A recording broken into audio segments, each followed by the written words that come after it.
Hey everyone, I'm Gary Pope from Late to the Table, and now we're getting down to the 30 through 21 of my top favorite games of all time. Alright, so hitting off with number 30 is Ganz Schön Clever, made by Wolfgang Warsch and published by Schmidt Spiel in 2010. Wait, why do I feel like Clever was made way later than 2010? I need to double check that one. But Ganz Schön Clever is a roll and write game, and that's the best way you can describe it because it's the quintessential roll and write game. Only thing that makes it different than a couple others is that there's a lot of combos you could pull off. So after a point in the game, you can set yourself off so that when you hit, like if you hit something with the yellow numbers or whatever, it chains off to do things with the blue numbers and then with the white numbers and stuff like that. You have to play it. It's a roll and write game. It's nothing much you can really say besides that, but it's a very well done one.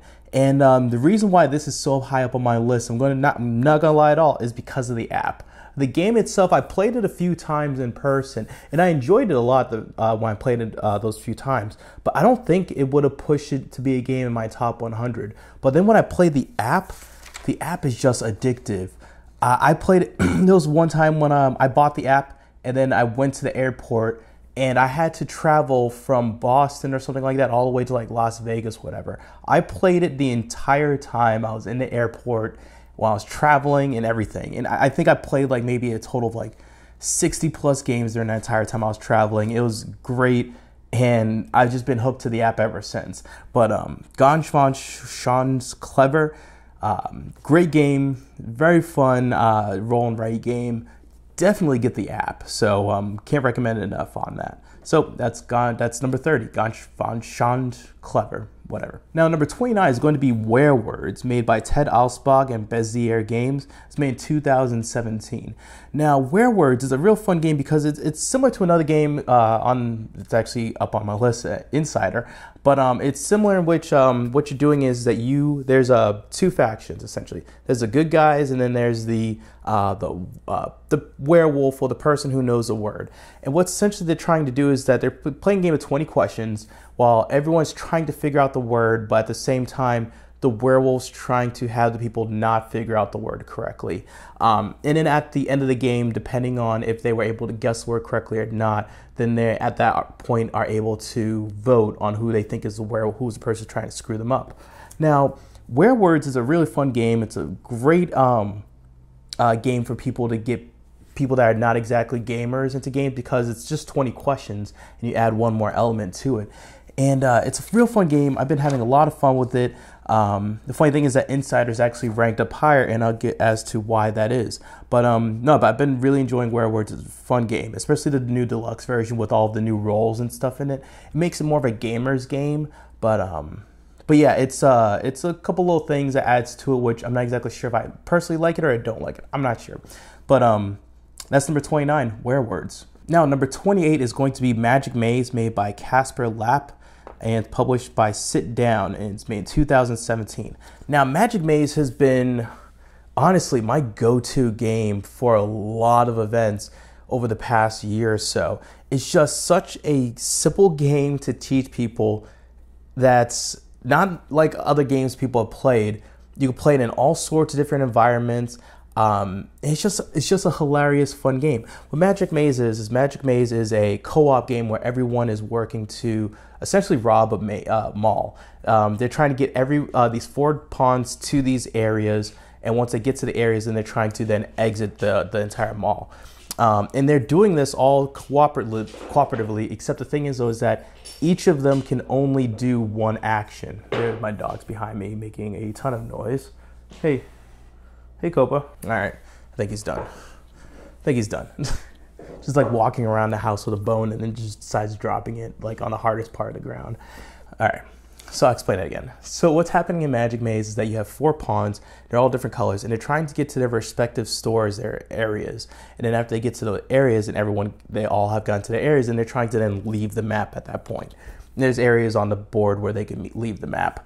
But the thing is, though, is that this game is a cooperative. Except each person has a particular actions that they could do. So for example, let's say hypothetically, if I'm the person who controls everything that moves to the, is this the left? This is the left. Yes, I'm getting confused of which way the camera's pointing for you guys at home. This is the left. No, this is my left. This is your right.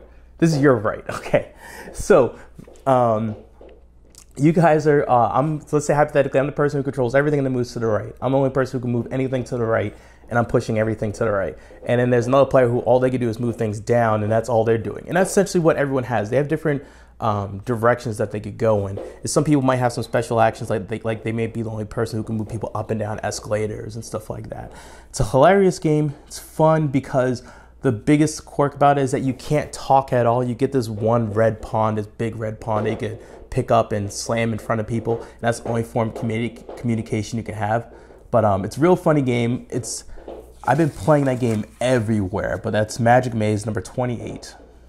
All right, let me go move my dog real quick because...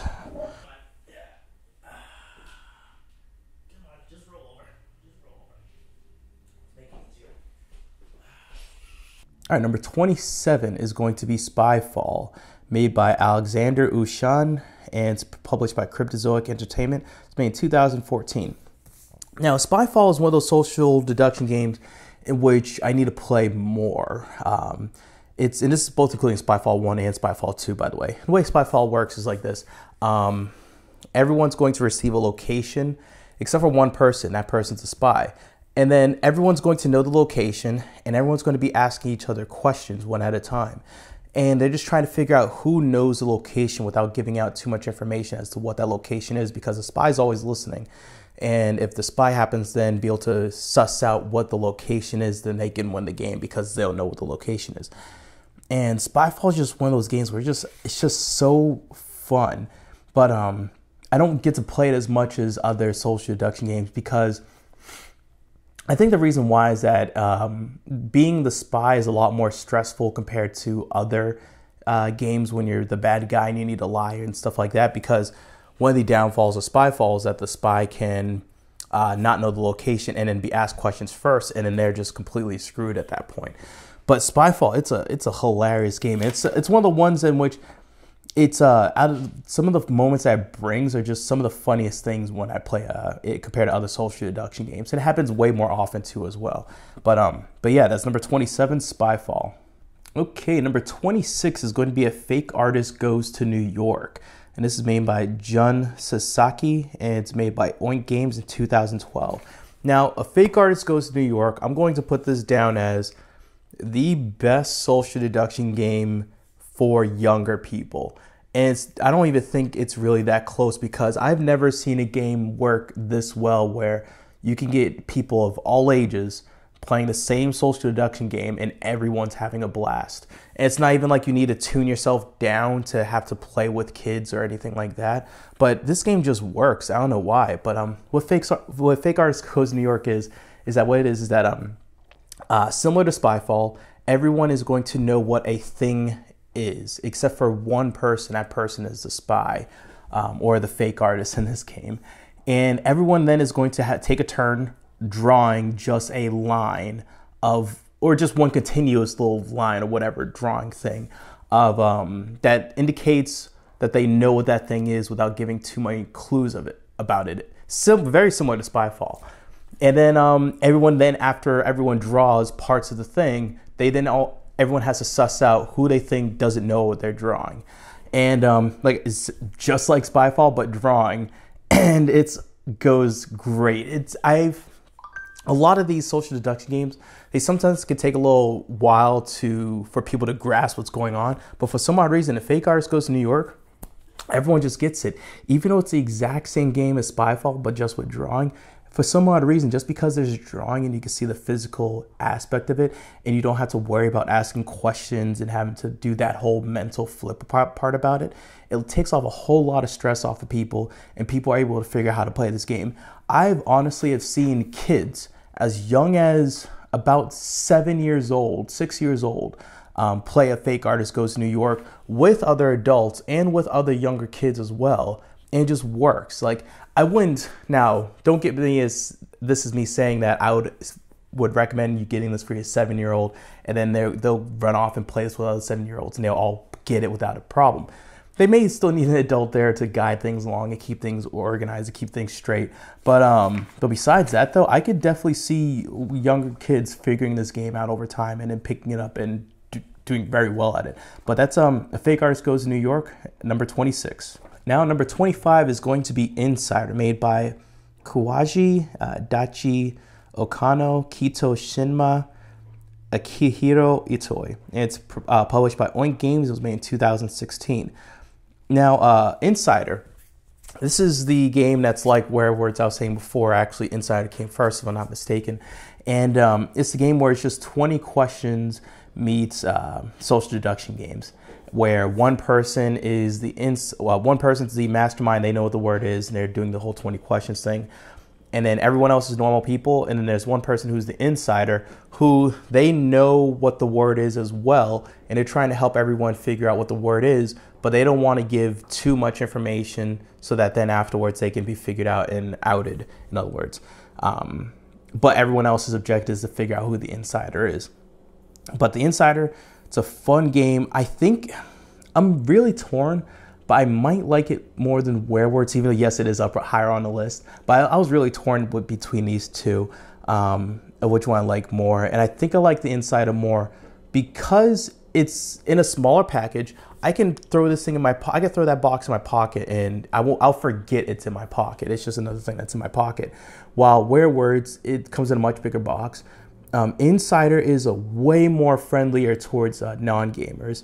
I could show that game to just about anyone and they'll pick it up, as opposed to with Werewords, I'll have to teach a little bit more because there are situations where things can get confusing. Like if the mayor is all of a sudden the werewolf, then it could get confusing in other situations. But the Insider is just a straightforward, compact, clean game. And it's super simple and super straight to the point. It's just all the fun that you need. It doesn't have all the extra things that gamers look for, which I guess that's what Werewords is the more gamer version of the same game, while Inside is just a clean, straight, streamlined version. But so I think that's why I like Insider more, maybe. I don't know. But Insider is a great game. Highly recommend it. It's one of those games where I feel like every gamer should probably have, unless they absolutely despise social deduction games like that. But that's besides the point. But anyways, that's number 25, Insider. All right, now number 24 is going to be Rising Sun, made by Eric M. Lang, and it's published by Simon Games, and it's made in 2018. Now, Rising Sun is just the next line of games in Eric Lang's list of area-controlled big dudes on a map games with huge miniatures. And there's nothing wrong with that at all. It's awesome. I love the game. The way the game works is like this. It's kind of hard to describe. It's a diplomacy dudes on a map game that basically involves every turn everyone gets actions. They have to pick between one of 4 actions, and they could do those actions. I'm not going to go into details what those actions are, but they essentially can either move to other areas, upgrade their guys. They could perform. What's it called? They can backstab other players. They can build more fortresses and stuff like that. There's a whole bunch of different things they could do, and the game is really cool because there's a whole bunch of different powers in the game. There's a whole different bunch of ways you could tackle the game. The game is extremely variable because you're not obviously playing with everything every game. You swap in and swap out a lot of upgrades and a lot of monsters and stuff like that. And there's a lot of monsters. The game comes in 2 boxes if you get the Kickstarter version. And one of the boxes alone is just to hold all of the monsters. And it's not a small box either. It's a pretty big box. But Rising Sun is just a fun game mostly because of the combat mechanics in it. It uses a lot of the same systems from Cry Havoc, which I thought Cry Havoc was solid. It was okay, but the fighting mechanics in Cry Havoc were fantastic, and I loved it. It's just that a lot of things around it were a bit too clunky, so which didn't make the game rise up for me that much. But Rising Sun uses a lot of those same combat mechanics, and it's just great because it streamlined it a lot, and then the game around it is a lot more. It's just a lot more there, I guess the best way to put it. It's not just a bunch of different mechanics, it's not just a bunch of different finicky little things. It's just the game just makes sense. And that's why I like Rising Sun, because it just does a lot of things right. And it's not on the top of my list because there's some things that's lacking in my opinion, but it still is a great game. Still love it. Rising Sun, number 24. Number 23 is Fury of Dracula, made by Frank Brooks, Stephen Hand, and Kevin Wilson. And the version I'm talking about is produced by Fantasy Flight Games, but there's a new version that's coming out produced by WizKids. And the version I have is out in 2015. Now, I'm talking about the 3rd edition, and they made a new edition called the 4th edition, which, if I'm not mistaken, I don't think they're changing like anything. I think they're just revising some rules. And for the most part, it's like to the point where if you own the 3rd edition, all you really need to do if you want to basically have the 4th edition is just buy the rule book or like print it out or something like that. I don't know, but apparently, and I think the miniatures are painted, and that's like it. Everything else is the same game, apparently. I don't know yet though.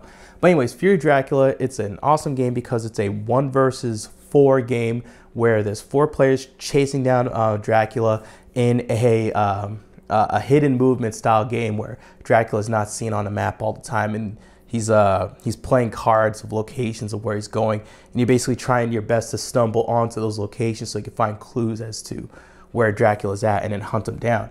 It is a fantastic game. There's a lot of rules, and it's a little bit clunky of a game, and it's really long too. But if you could get over those things, it's a fantastic and it's a fun game to play. I like other games as well, like Spectre Ops and other hidden movement games, but this one is by far my favorite just because of the amount of depth and the amount of replayability in the game. There's a whole bunch of different things that could happen. There's a whole bunch of new different things that could go on in the game. It's just such a fun game, and there's a huge deck of like events that could go on. I don't know. It's just a fun game. My only problem with it is I'll play it a lot more often is if it wasn't such a long game. I think the last time I played it, we started at 6 o'clock and the game store closes at around 11 or something like that. And because we knew the people that run the place, we were like, hey, we'll help clean up at the end of the night, stuff like that, if you let us stay later or whatever. They're like, okay, fine, you can stay later, just get out of here the second time we need to get out of here. And I think we played until about 12, and we still couldn't finish in time. We played for about 5-6 hours straight, and we couldn't finish it. It wasn't like we were taking slow turns either. Maybe we were because we were taking 5-6 hours. But anyways, that game took forever, and we still didn't even finish it. But I would play Fury of Dracula a lot more often if it wasn't for it just being a long game. But that's number 23, Fury of Dracula. So number 22 is going to be Inish, designed by Christian Martinez and published by Madigo Games, and it's made in 2016. Now, the thing that I like about Inish is that it's such a streamlined and straight to the point game. It's so clean. It's just a dudes on the map area control game, which you're just trying to complete one of, I think it's like 3 or 4 things. And once you do one of those things and you hold it for a round, then you basically win the game. And those things are just like, you're just trying to control 7 people, just trying to have 7 people in 7 different places. You're just trying to have control over 7 people, or you're trying to have control over 7 sanctuaries. And I feel like there's one more objective that I'm forgetting, but regardless, Inish, and then all you're doing in order to do all of these actions in the game is just doing a draft in which you're getting these actions, and you get used to what the actions are in the game after a while. And then you're just playing these cards, just do these little basic things like move 2 people over another area, or like grow in population or whatever. And it's just such a streamlined, straight to the point game. And it's so clean, but it's so good. I love Inish. It really surprised me because I, for a second, didn't think it'd come close to topping Kemet. And it actually did for a little bit. I actually, for a little while, liked it more than a couple other games, including Kemet. But then it died down a little bit. But I still love Inish. It's just one of those games in which I'll almost never say no to a play of it. It plays so quick, so clean. I love Inish. It's such a good game. I can't wait until the new expansion comes out for that. But that's number 22, Inish. And the final one for the day is going to be number 21, Fox in the Forest. It's made by Joshua Burgell, and it's published by Renegade Games in 2017. Now, the thing I love about Fox in the Forest is that it just reminds me so much of playing spades. And I love playing spades. I grew up playing spades, and it's just one of those things which I played that game so much. And playing Fox in the Forest reminded me of that so much. It's just a straight to the point trick-taking game. And what's so good about it is that it's a 2-player trick-take game, which how often do you ever hear of anything like that? So it's like a great game to bring out when you have one other person. It's so quick, it's so streamlined, it's so elegant. It's such a fun game too. It's one of those games in which there's so much little depth that you see after you play a couple times. Like, because after you play a couple times, you start noticing little combos you could do with certain other cards and certain other actions, and it just keeps showing itself and keeps showing out more of its elegance every single time you play it. It's such a good game. The Fox in the Forest, number 21, that one's going to be around for a long time for me. Love that game. But that was my 30 through 21. It looked like during this one, there was just a lot of social deduction games in this one. Yeah, it went through a lot of my lesser favorite ones, which is kind of weird to say. Like in the 30s, these are my lesser favorite social deduction games. But no, I love social deduction games, so there's a lot higher ones up as well. But and then what do you also think about the Ganz Clever, which that's also another app one. Just like the Through the Ages, that's another app one that probably wouldn't be there if it wasn't for the app. So I'm curious what you guys think of that. But anyways, let me know what you think in the comments down below. And next time I'll be back with my 20 through 11. See ya. Peace.